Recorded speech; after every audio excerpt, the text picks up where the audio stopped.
इस वीडियो में प्रस्तुत विचार और दृष्टिकोण हाल ही में FSSAI द्वारा A1 A2 दूध लेबलिंग पर लगाए गए प्रतिबंध पर विचार विमर्श और बहस को प्रेरित करने के उद्देश्य से हैं।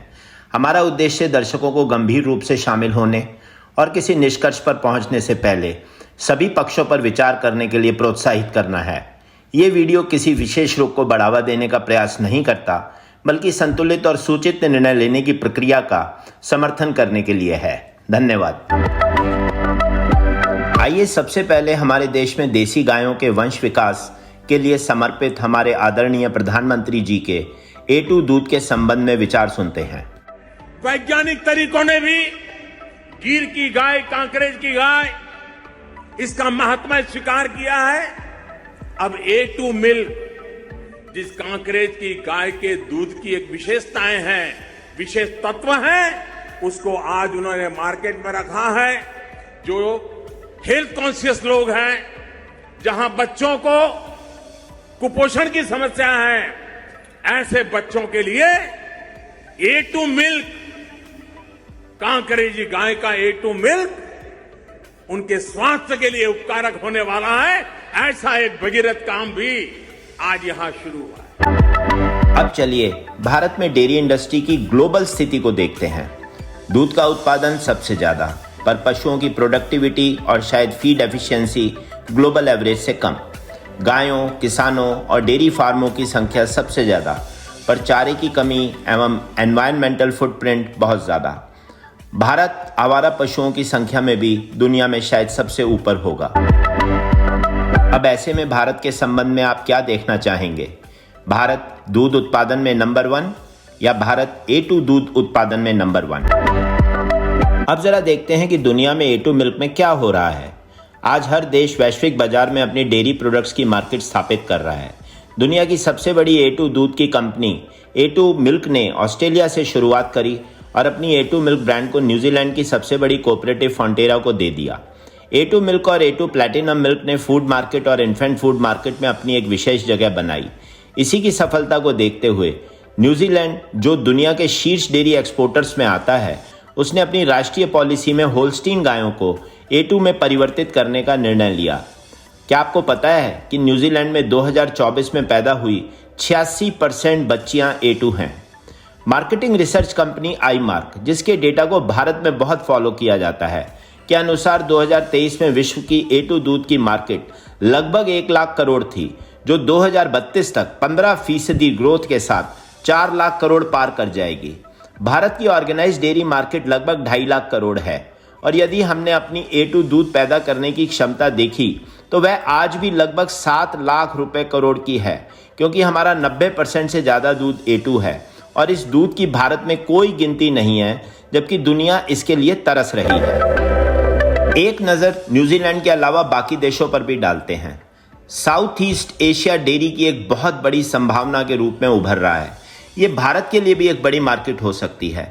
इंडोनेशिया और जापान ने A2 दूध के गुणों को समझा और अब वे अपनी सारी पॉलिसीज को A2 मिल्क की तरफ ले जा रहे हैं। वियतनाम की सबसे बड़ी डेयरी कंपनी वीना मिल्क भी A2 दूध के लिए प्रतिबद्ध है। साउथ कोरिया 2030 तक सारे दूध को A2 बनाने की दिशा में काम कर रहा है। यहाँ तक कि शारजा के शेख भी अपने सबसे बड़े 5000 गायों के फार्म में 100% A2 गायें ला रहे हैं। ऐसे में हमारी सरकार का A2 दूध लिखने पर प्रतिबंध लगाना एक अपवाद सा लगता है। भारत में 2014 में मोदी जी की सरकार आई और राष्ट्रीय गोकुल मिशन को दिसंबर 2014 से ही स्वदेशीय गोजातीय नस्लों के विकास और संरक्षण के लिए लागू किया गया। यह योजना 2400 करोड़ रुपए के बजट परिव्यय के साथ वर्ष 2021 से 2026 तक एक छत्र योजना राष्ट्रीय पशुधन विकास योजना के तहत भी जारी है। इस योजना के पॉलिसी डॉक्यूमेंट के प्रारूप में सर्वप्रथम देसी पशुओं के A2 दूध का उल्लेख आया, जिसमें कहा गया कि गोकुल ग्राम के किसान और प्रबंधन के पास यह विकल्प भी होगा कि वे देसी पशुओं के A2 दूध द्वारा प्राप्त प्रीमियम दरों पर विशिष्ट बाजारों में दूध और दूध उत्पादों को बेच सकें। यह हमारे किसान बहनों और भाइयों के लिए एक बड़ी खबर थी। सरकार ने देसी गायों के A2 दूध को प्रीमियम में खरीदने की भी बात करी। इसके लिए national programme of dairy development में रिसर्च एंड डेवलपमेंट के तहत A2 मिल्क के मिल्क रूट शेड्यूलिंग का प्रावधान किया गया, जो कि डेयरी की ट्रेसेबिलिटी और आइडेंटिटी प्रिजर्वेशन के संबंध में एक बेहतरीन निर्णय था। इसी धारा में आगे बढ़ते हुए एनडीडीबी ने भी अपनी हैदराबाद की लैब में A1 A2 दूध की जीन सीक्वेंसिंग पर A2 दूध को प्रमाणित करने के लिए एक टेस्ट का आविष्कार किया। BIS ने भी FSSAI की डेयरी ग्रुप संख्या 19 के लिए Indian standard for A2 milk का एजेंडा प्रस्तावित किया, पर हमें नहीं पता उसका क्या हुआ। इसी प्रकार फरवरी 2018 में सदन में उठाए गए एक प्रश्न के जवाब में सरकार ने A2 मिल्क के गुणों के संबंध में रिसर्च करवाने का निर्णय लिया, परंतु हमें उसका भी नहीं पता क्या हुआ। इसी दौरान भारत की बड़ी डेयरियों जैसे कि अमूल, मदर डेयरी ने भी A2 दूध की गुणवत्ता के आधार पर चेक करके मार्केट में निकाला। उड़ीसा में तो राज्य की डेयरी ओमफेड ने बिंगरपुरी गाय के दूध का 10 से 15 रुपए प्रीमियम देकर कलेक्शन किया और उसे A2 नाम से बेचा। आइए देखते हैं कि ओमफेड की इस पहल का किसानों पर क्या असर हुआ। अब इन सब प्रयासों को आप एक बिना सोचा समझा निर्णय तो नहीं बोल सकते।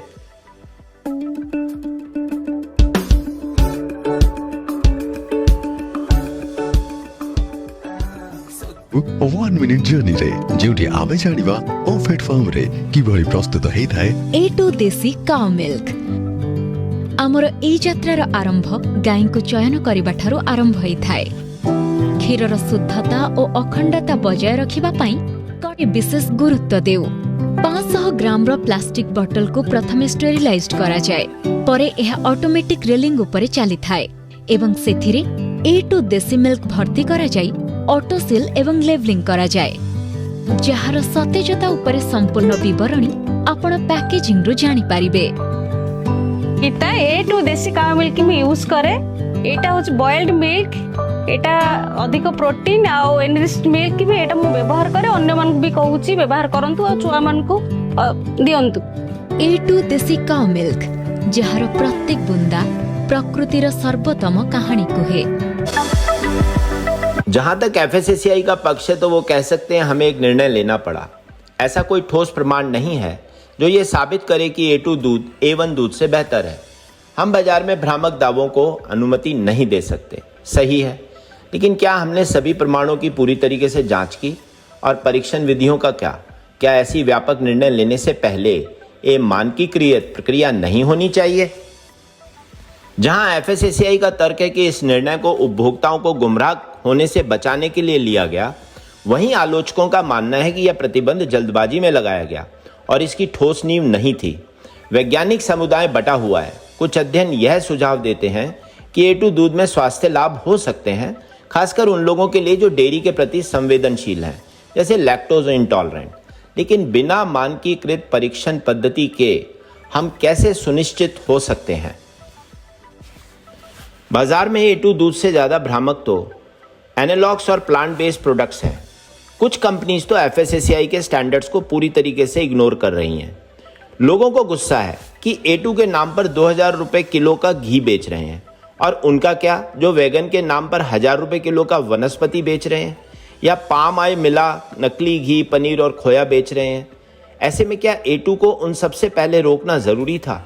मैं A2 घी या दूध की बात नहीं कर रहा हूँ, मैं A2 शब्द की बात कर रहा हूँ।